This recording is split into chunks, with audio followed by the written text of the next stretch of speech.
Heart beat scan ఒక్క second లోనే world class 640 slide CT scan ఇప్పుడు మీ విస్టా ఇమేజింగ్ బంజారా హిల్స్ లో. మొత్తం కథ అసలు ఇప్పుడు పాట ఊరినే పాట అని కాదు, పాటలో కూడా మనం ఇంత ఇతివృత్తాన్ని ఇంత కథ నడిపించవచ్చు అని. నాకు ఈ ఆనందం ఏంటి ఎందుకు కలుగుతుందంటే, ఇప్పుడు మనం ఒక సినిమా చేసాము, ఏదో ఒక ప్రక్రియ చేసుకున్న తర్వాత అది కొన్నేళ్ల తర్వాత దాన్ని తీసి ఆర్కలాజికల్ డిపార్ట్మెంట్ వాళ్ళు బయటికి తీసి కొంత దాని గురించి చర్చ చేసి ఆ శాసనాలు అవి అప్పుడు వాళ్ళు ఇటు చేశారు ఈ నాగరికత ఎలా ఉంది అని చెప్పినట్టుగా ఈ సినిమాలు మనం వెనక్కి తీసుకుని మనం మాట్లాడుతున్నప్పుడు ఇన్ని విషయాలు ఆ రోజున మనకి ఎలా భగవంతుడు ఎంత దయామయుడు ఎలా మనకి స్ఫురించాయి అని చెప్పుకోవడానికి ఒక పెద్ద ఒక ప్లాట్ఫామ్ అనండి, అవకాశం అనండి. మామూలుగా అయితే జనరల్గా నేనేం చెప్పాలనుకున్నానంటే, ఒకవేళ ఏ స్టాండర్డ్లో అయినా, డిగ్రీలో అయినా, ఇంటర్మీడియట్లో అయినా, పీజీలో అయినా తెలుగు సినిమా, భారతీయ సినిమా అని కనుక ఒక సబ్జెక్ట్ పెట్టదలుచుకుంటే మీ సినిమాలన్నీ ఆ సిలబస్లో చేర్చాల్సినవి, ఏం డౌట్ లేదు. ఏ రకంగా స్క్రీన్ ప్లే పరంగా, స్టోరీ పరంగా, పాటల పరంగా, సంగీత పరంగా, సాహిత్య పరంగా, location, direction director of photography పరంగా కానీ ఏ రకంగా చూసినా ప్రతి సినిమాని ఒక పాఠ్యాంశంగా మీరు చేస్తున్న ఈ ప్రోగ్రామ్ అలా ఉపయోగపడుతుందేమో. డెఫినెట్గా సార్, మా ఉద్దేశం కూడా అదే. ఒక ఎపిసోడ్ మీరు మాకు CD నెంబర్ 14 కావాలండి, మేము దీని గురించి చేస్తున్నాం అలా. So coming back to this, అంటే ఆ నిర్మలమ్మ ద్వారా ఎవరైనా రావాలి, ఎవరో మహానుభావుడు మా అమ్మాయి మెడలో, కానీ మన చట్టం అది లేదే, మన సంఘం ఒప్పుకోదే అన్నట్టుగా కూడా చెప్తుంది అన్నమాట. మనకి ఆ ఇది లేదు మనకి కానీ ఆవిడ ఎంతగానో మోడర్న్గా ఉంటుంది. Nirmalamma character she is most forward, అది వస్తేనే బెటర్ అన్నట్టుగా మాట్లాడుతుంది పాజిటివ్గా. కానీ సంఘం ఏడ్చిందే ఏదోది అన్నట్టుగా మాట్లాడుతుంది. ఆ డైలాగ్ నాకు సరి గుర్తు రావట్లేదు. But if you see it, she is very practical, at the same time she is very relevant to the present situation of the society. అంటే నా ఆర్గ్యుమెంట్ ఏంటంటే, probably it is the reflection of your thought. డైరెక్టరే responsible కాబట్టి మీకున్న revolutionary థాట్స్కి, అంటే దాదాపు 30 ఏళ్ళు 3 దశాబ్దాల క్రితం తీసిన సినిమాల్లో ఒక విడో మ్యారేజ్ని ఎంకరేజ్ చేయడం ద్వారా చాలామందికి మేలు జరుగుతుంది. ఇలాంటి ఏదో కారణం వల్ల, దురదృష్టం వల్ల వాటికి మీరు ముందుకు వెళ్ళి వాళ్ళకి న్యాయం చేయాల్సిన బాధ్యత మీ మీద ఉంది అని సమాజాన్ని మీరు ఈ రకంగా హెచ్చరించారేమో అనిపిస్తుంది. అంతే కదా మరి. న్యాచురల్గా దీనివల్ల ఇప్పుడు చూసినంతసేపు ఊరి చూసి అలా ఉండం కదా. సపోజ్ మన జీవితంలో ఇలా అనాథగా ఒక అమ్మాయి ఉండిపోయింది, బిడ్డ కూడా ఉన్నాడు, ఎక్కడ దిక్కులేదు, సరిగ్గా ట్రీట్ చేయట్లేదు, ఎవడో ముందుకు వచ్చి చేయటంలో వాడికి ఒక స్ఫూర్తి కలుగుతుంది. ఇప్పుడు మనం చేసింది తప్పేం కాదు కదా, మంచి చేసాం. ఆ అమ్మాయి జీవితం నిలబడింది, బిడ్డ బాపలతో తర్వాత కూడా జీవితం బాగా గడుపుకుంది. దాంట్లో వాడేమి కేవలం ఆ అమ్మాయి శరీరం మీద ఆశపడో లేకపోతే ఏదో దానికోసంగా తెచ్చుకోలేదు.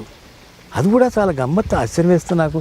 మనకి మామూలుగా ఉండే శృంగారం పాళ్ళు కానీ, శృంగారం అనకూడదేమో, రొమాంటిక్ పాళ్ళు కూడా ఉండవు ఎక్కువ.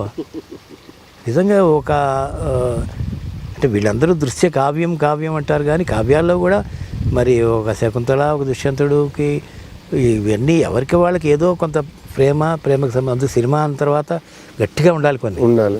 ఆ పాళ్ళు లేకపోతే అది మరీ బ్లాండ్ డైట్ అయిపోతుంది కదా. అలా బ్లాండ్ డైట్ ఇచ్చినా అది ఉప్పేసుకొని చేసుకున్నారంటే.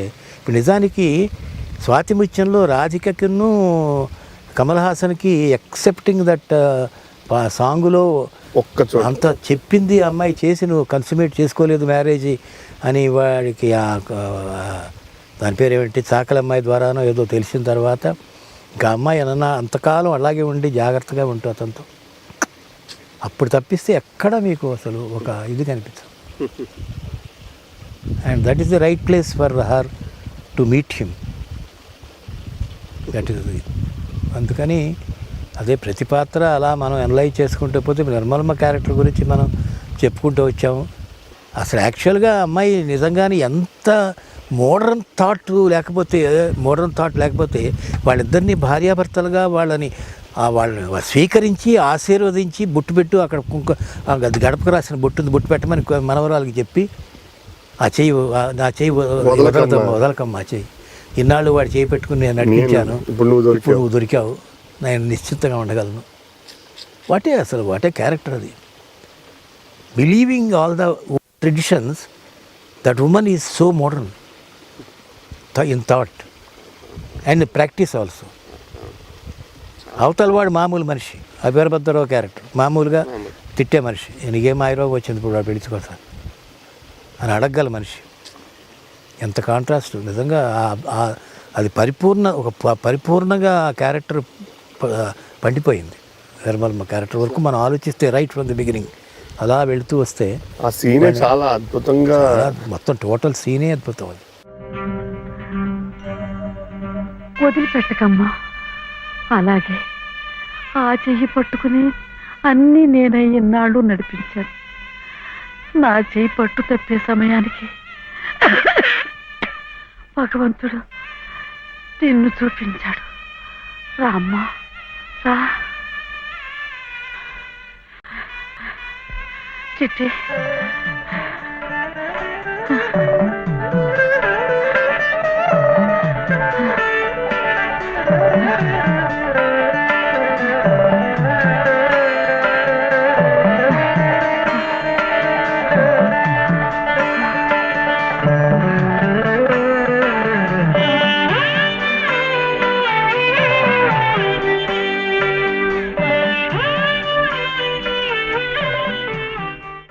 ఆ సందర్భంలో అంత ఆవిడ పోయిన సందర్భంలో కూడా ఇతను ఎంత అమాయకుడు. చిట్టి అసలు అది నాకు ఆకలిస్తుంది అన్నం పెట్టకు అని అడుగుతాడు. అడగటంలో కూడా ఎంత అమాయకత్వంగా అడుగుతాడు.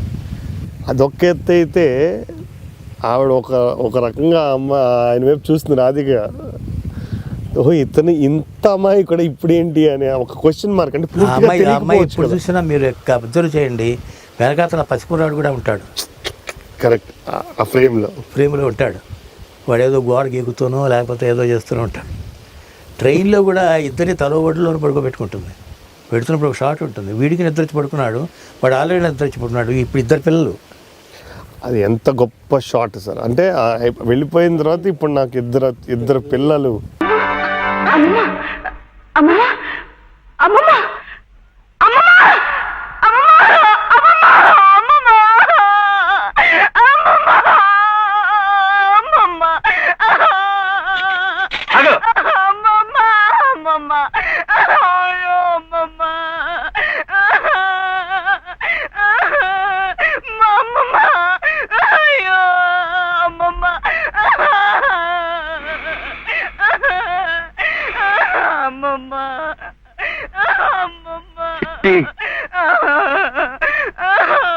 చిట్టి,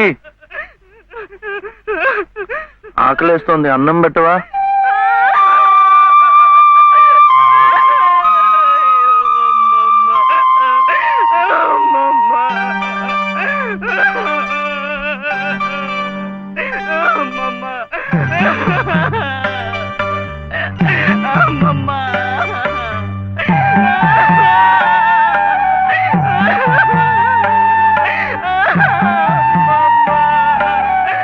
తర్వాత అక్కడ ఆ సీన్ కూడా ఈ వీరభద్రరావుని వాడు పెళ్లి చేసుకొచ్చిన తర్వాత నానా తిట్లు తిట్టి వాడికి అయిపోయిన తర్వాత వాడు తిట్టి కొట్టి పడేస్తాడు కదా ఒకటి దొంగలంబడి కొడక అంటాడు.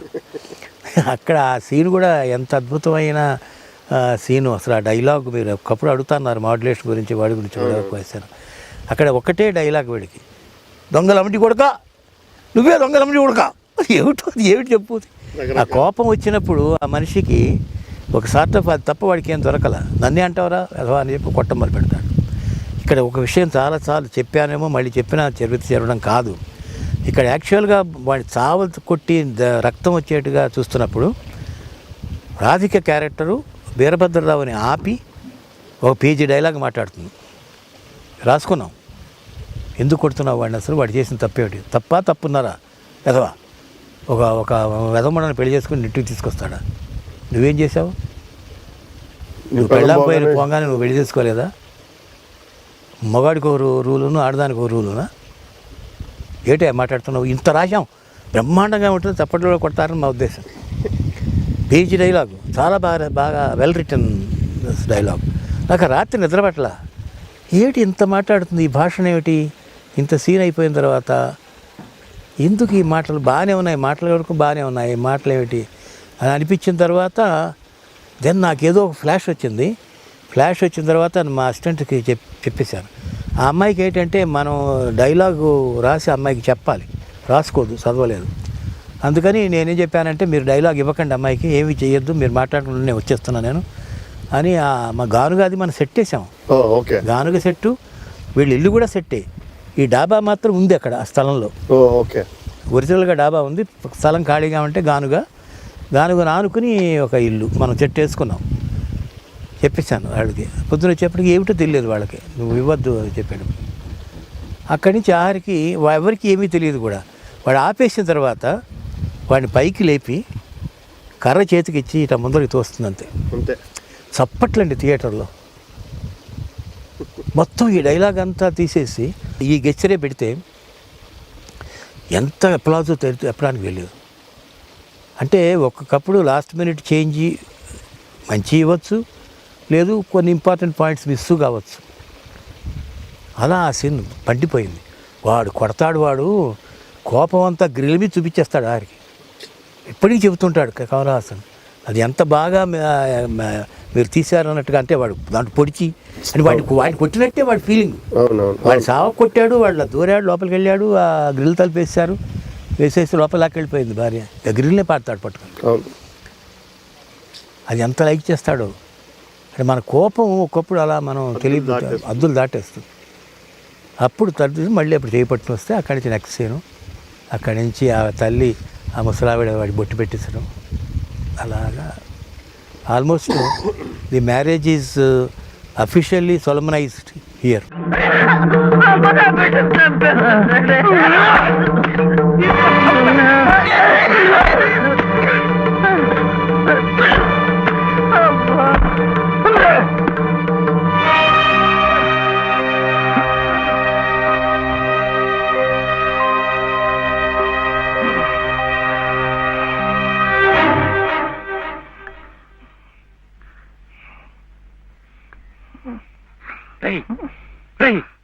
ఏమిటిది?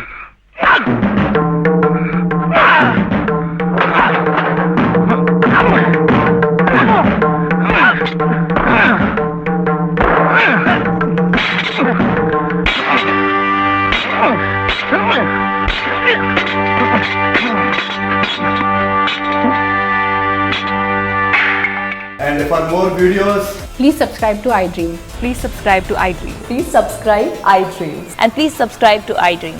For more videos, subscribe to iDream.